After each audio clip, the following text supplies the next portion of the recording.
ઓમ શ્રી ગણેશાય નમઃ. જય શ્રી કૃષ્ણ મિત્રો. પુરુષોત્તમ માસ ચાલી રહ્યો છે અને આજે આપણે સાંભળીશું પુરુષોત્તમ માસનો અધ્યાય 11, મહાત્મય કથા અને શ્રેષ્ઠ દાનની વાર્તા. પુણ્ય પવિત્ર મહિનો ચાલી રહ્યો છે. આ મહિનામાં કરેલું ભજન, કીર્તન, તપ, દાન, જપ બધાનું અધિકથી અધિક ફળ મળે છે અને ભગવાન પ્રભુ પ્રસન્ન થઈને તેમના શ્રી ચરણોમાં આપણને સ્થાન આપે છે. અંત સમયે જન્મ મરણના ચક્રમાંથી આપણને મુક્તિ અપાવે છે. તો આ અવસર ચૂકશો નહીં અને મારી સાથે સાંભળો ભગવાન પુરુષોત્તમ રાયની કથા વાર્તા. વિડીયો સારો લાગે તો લાઈક કરજો, શેર કરજો. આ ચેનલમાં તમે પહેલી વખત છો તો સબસ્ક્રાઈબ જરૂર કરી દેજો. ભગવાન પુરુષોત્તમ રાય તમારા સૌ પર કૃપા બનાવી રાખે એવી પ્રાર્થના સાથે હું આ કથા મહાત્મ્ય કહેવા જઈ રહી છું. શ્રી કૃષ્ણ ગોવિંદ હરે મુરારી, હે નાથ નારાયણ વાસુદેવા, હરે રામ રામ રામ હરે હરે, હરે કૃષ્ણ કૃષ્ણ કૃષ્ણ હરે હરે. પુરુષોત્તમ માસની કથા અધ્યાય 11, શંકરનું વરદાન, શ્રેષ્ઠ દાનની કથા અને સંકીર્તન. પુરુષોત્તમ રાયની જય. સુત પુરાણી બોલ્યા, હે મુનિ શ્રેષ્ઠો, ઋષિ કન્યા મેઘાવતીએ ભગવાન શંકરની ઉગ્ર તપસ્યા શરૂ કરી દીધી. સૂર્ય ગ્રીષ્મ ઋતુમાં આવતા તે 5 અગ્નિઓની વચ્ચે બેસતી, હેમંત ઋતુમાં શીતળ જળમાં બેસતી, ફક્ત પાણી બહાર પોતાનું મોઢું બહાર રાખતી, ચોમાસામાં જમીન ઉપર દર્ભાસન પાથરીને શરીરે કંઈ પણ ઓઢ્યા વગર સૂતી, તે આહારમાં ફક્ત સવાર સાંજ ધુમાડો જ લેતી. આ રીતે તેણે 9000 વર્ષ સુધી તપ કર્યું. આટલી ઉગ્ર તપસ્યાથી ભગવાન શંકર મેઘાવતી ઉપર પ્રસન્ન થયા. તેમણે પોતાનું સ્વરૂપ પ્રગટ કરી મેઘાવતીને દર્શન દીધા. મેઘાવતીએ તપને લીધે દુર્બળ થઈ ગઈ હતી, છતાં ભગવાન શંકરના દર્શન માત્રથી તે ઉત્સાહિત થઈ ગઈ. તેનું શરીર ખુશ થઈ ગયું હતું, છતાં તેમાં શક્તિનો સંચય થયો. તે ઊભી થઈ અને ભગવાન શંકરની પૂજા કરી અને વિનયપૂર્વક સ્તુતિ કરીને કહેવા લાગી, હે પાર્વતી પતિ, હે દીનાનાથ, હે ભોળાનાથ, હે શંભુ, આપને નમસ્કાર હો. ચંદ્ર, સૂર્ય, અગ્નિ રૂપ નેત્રવાળા, મુખમંડળવાળા, મુંડમંડળવાળા ને સર્પને ધારણ કરનારા, ત્રિશૂળધારી હે પ્રભુ, મારા તમને નમસ્કાર છે. સંસાર સાગરમાં ડૂબેલા માનવીઓ આપને શરણે આવે છે, તેમ હું પણ આપને શરણે આવી છું. બાણાસુરના સર્જક અને અલક રાજાની મરેલ પત્નીને સજીવન કરનાર નાથ, આપના ગુણ ગાવા દુર્લભ છે. ભક્તોના શત્રુઓનો સંહાર કરનાર, સંસારનો આવાગમનનો નાશ કરનાર, જન્મ મરણને હરનાર એવા આપને વારંવાર નમસ્કાર કરું છું. ભગવાન શંકરે મેઘાવતીની સ્તુતિથી પ્રસન્ન થઈને કહ્યું, હે તપસ્વીની, તારી જે કાંઈ ઈચ્છા હોય તે કહે, હું તારા પર પ્રસન્ન થયો છું. તું જે માંગે તે આપવા હું તૈયાર થયો છું. ભગવાન શંકરનું આવું વચન સાંભળીને ઋષિ કન્યા બોલી, હે દીન દયાળુ, જો આપ મારા ઉપર પ્રસન્ન થયા છો તો મને પતિ આપો. પતિ આપો, હું પતિ માંગુ છું, માટે મને પતિ આપો, પતિ આપો. મારી બીજી કોઈ ઈચ્છા નથી. ભગવાન શિવ બોલ્યા, હે કન્યા, તે 5 વાર પતિની માંગણી કરી, તેથી હવે તને 5 પતિ થશે. તેઓ દાનવીર, શૂરવીર અને ધર્મવીર હશે. મેઘાવતી ભગવાન શંકરનું આ વિચિત્ર વરદાન સાંભળી સ્તબ્ધ થઈ ગઈ. તેને આ સાંભળી ઘણું દુઃખ થયું. તેણે કહ્યું, હે કૈલાસપતિ, મેં વરદાનમાં માંગ્યું શું અને આપે આપ્યું શું? એક પતિને 5 પત્ની હોય, એક પતિને 5 પત્ની હોય તેવું તો મેં સાંભળ્યું છે, પણ એક સ્ત્રીને 5 પતિ હોય તેવું મેં ક્યાંય સાંભળ્યું નથી. હું આપને આવું વરદાન ન આપવા વિનંતી કરું છું. ભગવાન શંકરે કહ્યું, હે કન્યા, મારા વરદાનમાં કોઈ ફરક પડે નહીં, મિથ્યા થાય નહીં. આ જન્મમાં નહીં તો આવતા જન્મમાં 5 પતિ અવશ્ય થશે.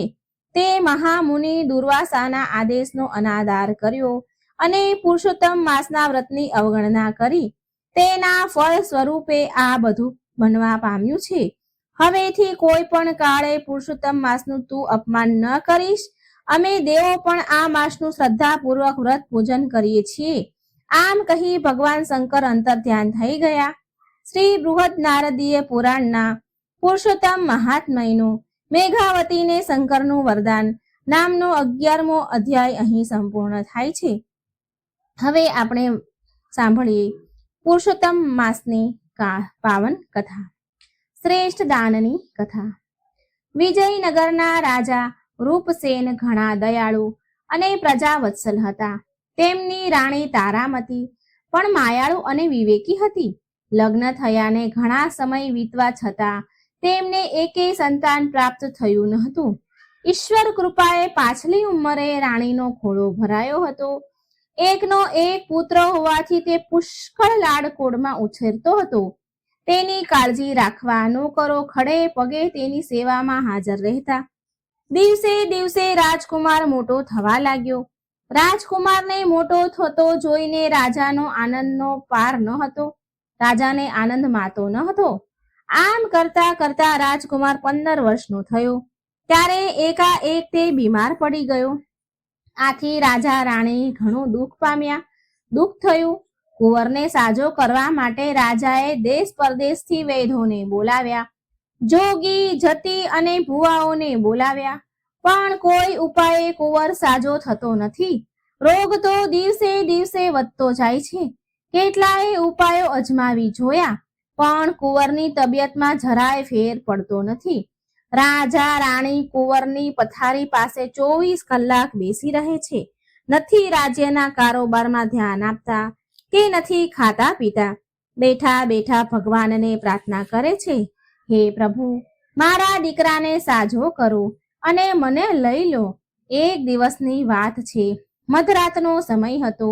રાજા રાણી કુંવરના બિછાના પાસે ઝોકા ખાતા બેઠા હતા. ત્યાં રાજાને એક ગેબી અવાજ સંભળાયો, હે રાજન, તારો કુંવર કોઈ દવાથી સાજો નહીં થાય. જો તેને કોઈ ઉત્તમ દાન મળે તો જ તે સારો થાય તેમ છે. અત્યારે પુરુષોત્તમ માસ ચાલે છે. તેમાં કોઈએ ઉત્તમ દાન કર્યું હોય તેનું ફળ જો તારા કુંવરને અર્પણ કરવામાં આવે તો તેના પુણ્યના પ્રભાવે કરીને તે સાજો થઈ શકશે. આટલું સાંભળતા જ રાજાની આંખ ઉઘડી ગઈ. રાજાએ ગેબી અવાજની વાત રાણીને કરી. થોડી આશા બંધાણી. બીજા દિવસે રાજાએ નગરમાં ઢંઢેરો પીટાવ્યો. જે કોઈએ પુરુષોત્તમ માસમાં શ્રેષ્ઠ દાન કર્યું હોય તેનું ફળ જો કુંવરને અર્પણ કરવામાં આવે તો કુંવરનો રોગ મટે તેમ છે. માટે આ ઢંઢેરો સાંભળી જેમને રાજ્ય માટે ભાવના અને ભક્તિ હોય તે પોતાનું ફળ આપી રાજવંશને બચાવી લેવા પ્રયત્ન કરે. રાજા તેની કદર કરશે. નગરમાં ઘણા ધર્મિષ્ઠ માણસો હતા, ઘણા દાનવીર હતા. એ બધા રાજમહેલે આવવા લાગ્યા. પોતે કરેલા દાનનું ફળ કુંવરને આપવા લાગ્યા. પણ કુંવર આંખો ખોલતો નથી. રાજા રાણી નિરાશ થઈ ગયા. ઉત્તમ દાન કહેવું કોને? 2 દિવસ વીતી ગયા. કુંવરની માંદગી વધતી ગઈ. કુંવર હવે ઘડી 2 ઘડીનો મહેમાન હતો. ત્રીજા દિવસની સવારે એક ભિખારી જેવો ચીથરા વેરાયેલા હોય ચીથરે હાલે અને કૃશકાય માણસ મહેલમાં આવ્યો. એના દેદાર જોઈને પહેલા તો પહેરાગીરે એટલે કે જમાદારે એને મહેલમાં જવા ન દીધો. પહેરેદારે રોકી લીધો. એણે ઘણી આજીજી કરતા માંડ માંડ અંદર જવા દીધો. રાજાને પણ તેનો વેશ અને શરીર જોઈને સૂગ ચડી. તે નગરનો તૈલી હતો. તેણે રાજાને પ્રણામ કરીને કહ્યું, મહારાજ, મારા દાનનું ફળ કુંવરને આપવા હું આવ્યો છું. રાજા રાણી તેની સામે કુતૂહલથી જોઈ રહ્યા. તેઓ આશ્ચર્યમાં પડી ગયા કે જેને પહેરવા કપડાં નથી, ચીથરે હાલ છે, 4 દિવસનો ભૂખ્યો લાગે છે, એવા આ કંગાળ માણસ દાન ક્યાંથી આપશે? એણે ક્યાંથી દાન કર્યું હશે? રાજા તો ના પાડવા જતા હતા, પણ રાણીએ ઈશારાથી સમજાવ્યું કે આંગણે આવેલાનું દિલ ન દુભાવાય. રાજાએ તેલીને ફળ આપવા વિનંતી કરી. તેલીએ જમણા હાથમાં જળ લઈને કહ્યું, હે પુરુષોત્તમ ભગવાન, આ પુરુષોત્તમ માસમાં જે દાન કર્યું છે એ જો આપને ઉત્તમ લાગતું હોય તો હું એનું ફળ રાજકુંવરને આપું છું. સાજો કરવો ન કરવો તે આપની ઈચ્છા. આટલું કહીને તે પાણી કુંવરના મોં ઉપર છાંટતા કુંવરે આંખ ખોલી ચારે બાજુ જોવા માંડ્યો. પછી રાણી પાસે પાણી માંગ્યું. રાણીએ તેને પાણી આપ્યું. તે પાણી પીને પથારીમાં બેઠો થયો. આ બધું ક્ષણમાં બની જતા રાજા રાણી તો હર્ષ ઘેલા થઈ ગયા. રાજા રાણીની આંખમાંથી તો હર્ષના આંસુ વહેવા લાગ્યા. બંને તેલીના પગમાં પડી ગયા. કુંવર પણ ઊભો થઈ તેલીને પગે લાગ્યો. રાજાએ તેલીને બીજા દિવસે આવવાનું કહી રથમાં બેસાડી ઘેર મોકલ્યો. બીજા દિવસે દરબાર ભરાયો. રાજાએ તેલીને પોતાની પાસે બેસાડ્યો. પછી પૂછ્યું, ભાઈ, તારો દેખાવ કંગાળ છે. પેટ પૂરતું ખાવા ન મળતું હોય તેવી તારી કાયા છે. તોય તે એવું તો ઉત્તમ દાન શું કર્યું છે તે તું આ સભામાં જણાવ, જેથી બધાને ખબર પડે. તેલી ઊભો થઈને બે હાથ જોડીને બોલ્યો, હું સાવ ગરીબ છું, ઘાણી ચલાવું છું. જે દિવેલ નીકળે એ વેચીને મારું ગુજરાન ચલાવું છું. સંતાનમાં 3 દીકરા અને 3 દીકરીઓ છે. તેથી ગમે તેટલી મહેનત કરું તો એ પેટે પાટા બાંધવા પડે છે, ઉછીનું ઉધાર કરવું પડે છે. આ વર્ષે પુરુષોત્તમ માસ આવ્યો. તેમાં મેં અને મારી પત્નીએ વ્રત રાખવાનું નક્કી કર્યું અને સવારે વહેલા ઉઠી બંને સ્નાન કરવા જતા, કાંઠા ગોરમાનું પૂજન કરતા અને કથા વાર્તા સાંભળતા, કંઈક દાન કરતા અને એકટાણું કરી ઘાણી ચલાવતા પુરુષોત્તમ ભગવાનનું નામ લેતા. અમે કથામાં સાંભળેલું હતું કે પુરુષોત્તમ માસમાં કોઈ પણ વ્રત કે નિયમ લો ત્યારે કંઈક સત્કર્મ કે દાન કરવું જોઈએ. અમે બીજું તો શું સત્કર્મ કરી શકીએ. અમે નક્કી કર્યું કે ઘાણીએ બળદ જોડવામાં આવે છે તેને બદલે આખા પુરુષોત્તમ માસ દરમિયાન વારા ફરતી હું અને મારી પત્ની ઘાણી ખેંચીએ. આમ અમે બળદને આખો માસ આરામ આપ્યો. અમે પતિ પત્ની વારા ફરતી ઘાણીએ જોડાઈને તેલ કાઢવા લાગ્યા. થોડી વધુ મહેનત કરતા આથી તેને પહેલા કરતા 2 પૈસા વધારે આવતા. તેનો ઉપયોગ અમે કથામાં મૂકવા માટે કર્યો. એ પૈસાનો ઉપયોગ હું અને મારી પત્ની રોજ કથા સાંભળવા જતા ત્યારે બંને 1 પૈસો કથામાં બ્રાહ્મણ આગળ મૂકતા. આવું અમે દરરોજ કરતા. જ્યારે વ્રતની પૂર્ણાહુતિ થઈ ત્યારે છેલ્લે દિવસે પણ અમે ખરી મહેનતથી કમાણીના પૈસાથી અમારી શક્તિ મુજબ વ્રતનું ઉદ્યાપન કર્યું. મહારાજ, આ મેં જણાવ્યું તે અમારા વ્રત અને દાનની વાત છે. મેં બળદને મુક્તિ આપી, સત્કર્મ કર્યું અને ખરી મહેનતની કમાણીના પૈસાનું દાન કર્યું. તે ઉત્તમ દાન છે કે કેમ તે તો પુરુષોત્તમ ભગવાન જાણે. તે તો મારાથી કેમ કહી શકાય. તેલની વાત પૂરી થતાં જ આકાશવાણી સંભળાઈ. તે જે દાન કર્યું છે તે જ શ્રેષ્ઠ દાન છે. આખો દરબાર ચકિત થઈ ગયો. બધા તેલીને પ્રણામ કરી વાહ વાહ બોલાવા લાગ્યા.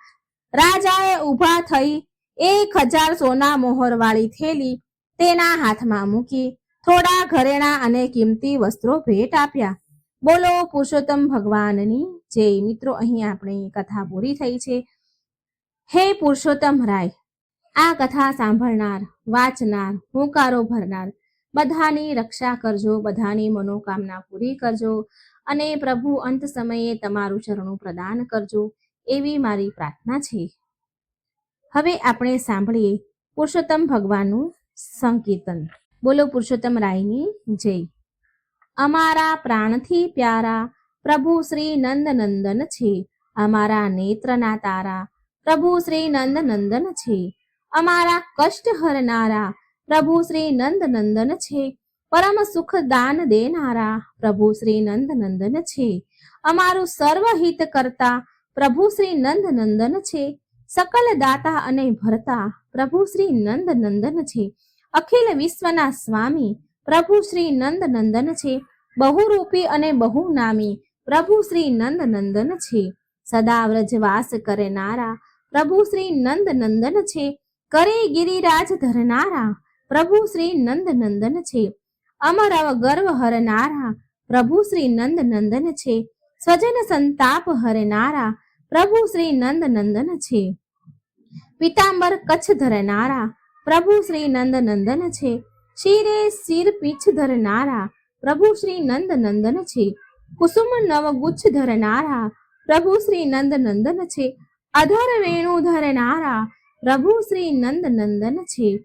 મધુર સ્વર ગાન કરનારા પ્રભુ શ્રી નંદ નંદન છે. ત્રિલોકી તાન ભરનારા પ્રભુ શ્રી નંદ નંદન છે. દહીના દાન દેનારા પ્રભુ શ્રી નંદ નંદન છે. મનો નવનીત હરનારા પ્રભુ શ્રી નંદ નંદન છે. અમારા જીવનના જીવન પ્રભુ શ્રી નંદ નંદન છે. અમારા નિર્ધનોનું ધન પ્રભુ શ્રી નંદ નંદન છે. કૃપા કીધી ઘણી વહાલા પ્રભુ શ્રી નંદ નંદન છે. બનાવ્યા પ્રેમી અમને પ્રભુ શ્રી નંદ નંદન છે. કરી વિનંતી શરણે સોંપ્યા પ્રભુ શ્રી નંદ નંદન છે. અભય શરણું અમારું એ પ્રભુ શ્રી નંદ નંદન છે. હવે હરિદાસને માથે પ્રભુ શ્રી નંદ નંદન છે. સદા શ્રી સ્વામીની સાથે પ્રભુ શ્રી નંદ નંદન છે. અમારા પ્રાણથી પ્યારા પ્રભુ શ્રી નંદ નંદન છે. અમારા નેત્રના તારા પ્રભુ શ્રી નંદ નંદન છે. બોલો શ્રી કૃષ્ણતમ ભગવાનની જય. બોલો શ્રી કૃષ્ણ ભગવાનની જય. પુરુષોત્તમ ભગવાનની જય. મિત્રો, આ વિડીયો સારો લાગ્યો હોય તો લાઈક કરજો, શેર કરજો, ચેનલને સબસ્ક્રાઈબ જરૂર કરી દેજો. કમેન્ટ બોક્સમાં ભગવાનનું શ્રદ્ધાથી નામ જરૂર લખજો. જય શ્રી કૃષ્ણ. રાધે રાધે. Thank you.